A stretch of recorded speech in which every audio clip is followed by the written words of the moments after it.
আজকে আমরা শিখতে চলেছি অ্যাডোব অ্যানিমেশনে ভার্চুয়াল ক্যামেরা। ভার্চুয়াল ক্যামেরা ব্যবহার করে একটি অ্যানিমেশনকে কি করে সিনেম্যাটিক এবং প্রফেশনাল লুক দিতে পারেন, সেটাই হচ্ছে আজকের আলোচনার মূল বিষয়। তো এই ভার্চুয়াল ক্যামেরা ইউজ করে এর প্যানিং, জুমিং এবং রোটেশন কিভাবে কাজ করে, এবং নতুন যারা অ্যানিমেশন শিখছেন বা যারা আগে শিখছেন তাদের প্রফেশনালসকে বা অ্যানিমেশন স্কিলকে আরেকটু আপডেট করতে চাচ্ছেন, তাদের জন্য এই ভিডিওটি অত্যন্ত গুরুত্বপূর্ণ হতে চলেছে। তো আমরা এখানে দেখব এই যে ভিডিওটি আমরা দেখছি, অ্যানিমেশনটি আমরা দেখছি, এটা যদি আমি প্লে করি তাহলে এটা একটা নরমাল সাদামাটা একটা অ্যানিমেশন মনে হচ্ছে। এর ভিতরে না আছে কোনো ইন্টারঅ্যাকশনস, না আছে কোনো সিনেম্যাটিক মুভমেন্টস বা একটু ইলিউশনস।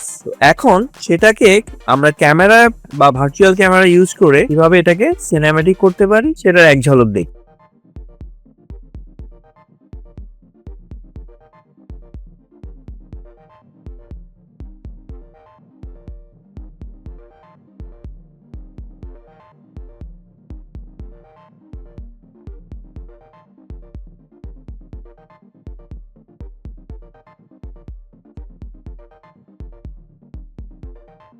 এই হচ্ছে আমাদের মূলত আউটপুট। এখন এই কাজটা কিভাবে করেছি সেটা চলুন শুরু করা যাক। Welcome to IT Guru. IT গুরুতে স্বাগতম। এটি এমন একটি স্থান যেখানে প্রযুক্তি শেখা সহজ, আকর্ষণীয় এবং আমাদের ভাষায়। চলুন আজই শুরু হোক আমাদের শেখার যাত্রা একসাথে আইটি গুরুতে।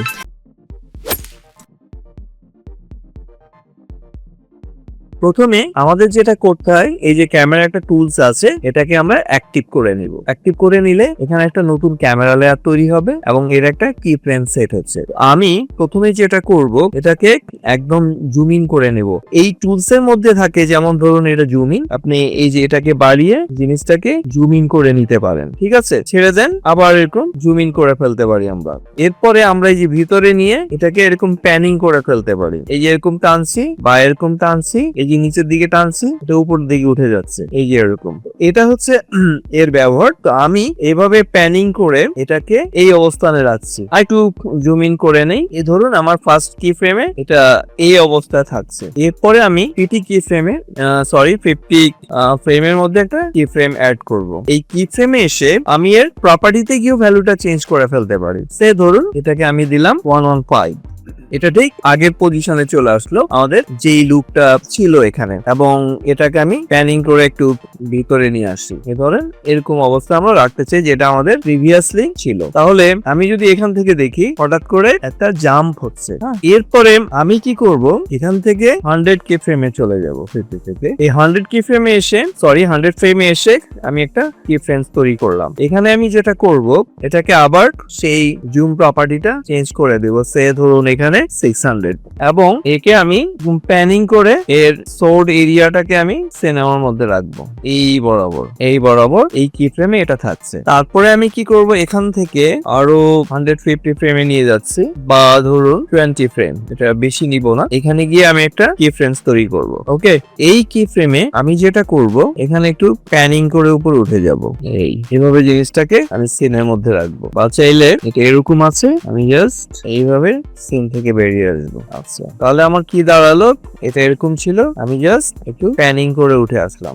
এরপরে আমি চলে যাব 150 তে। এখানে আবার একটা কিফ্রেমস তৈরি করব। কিফ্রেমস তৈরি করে এখানে আমি আবার টুলসে যাব। টুলসে গিয়ে আমি আবার আগের অবস্থায় ফেরত আসবো, এবং এভাবে প্যানিং করে সিনটাকে অ্যাডজাস্ট করে নেব।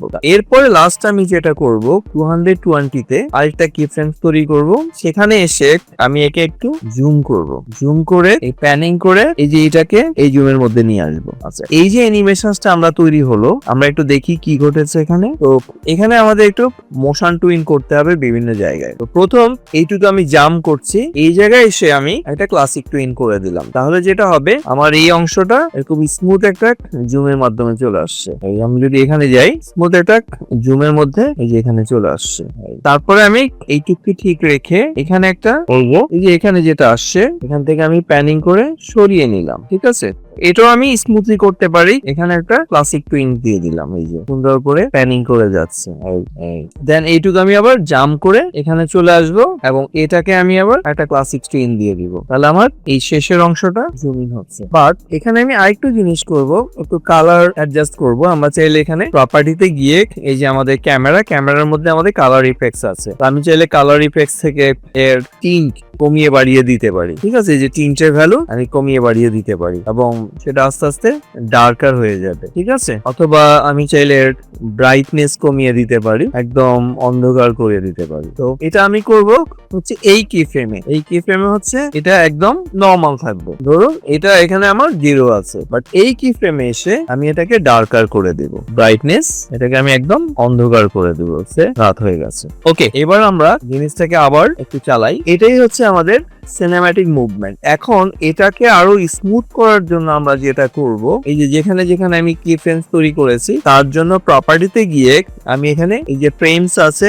ফ্রেমে গিয়ে ইজি ইজ আউট আমি করে দিতে পারি। এই যে ক্লাসিক ইজ, এখানে আমি যদি এডিট করি আমার একটা গ্রাফ নোট আসবে, এখানে এসে আমি এটাকে এইভাবে স্মুথ করে দিতে পারি, জাস্ট একটা স্লাইড, এরপরে আমি অ্যাপ্লাই করবো এটাকে। ঠিক আছে, তাহলে আমাদের জিনিসটা একটা স্মুথ মুভমেন্টস আমরা দেখতে পারবো। তারপরে এখানে এসে আমি যেটা করব, এখানে এসে আমি সেম কাজটাই করব ফ্রেমের মধ্যে। আমি এটাকে এবার এই পয়েন্টটাকে এরকম করে দিব, এইভাবে জাস্ট একটা স্লো স্টাডি মুডে যাবে। 7 অ্যাপ্লাই, এরপরে আমি যাচ্ছি এই মুডে। এখানে এসে আমি এর প্রপার্টিকে অপোজিট ডিরেকশনস থেকে এইভাবে করে দিই, একটু এরকম করে দিই স্টাডি। তাহলে আমরা জিনিসটাকে আরো স্মুথ মোশন দেখতে পারবো এখানে। তো আশা করি সবাই শিখতে পেরেছেন এবং এটাকে যদি আমি এবার টেস্ট রান করি তাহলে কিরকম আসবে এটা আমরা এক ঝলক দেখে নিই। দেখুন চমৎকার ভাবে একটা ক্যামেরা মুভমেন্ট চলছে এখানে।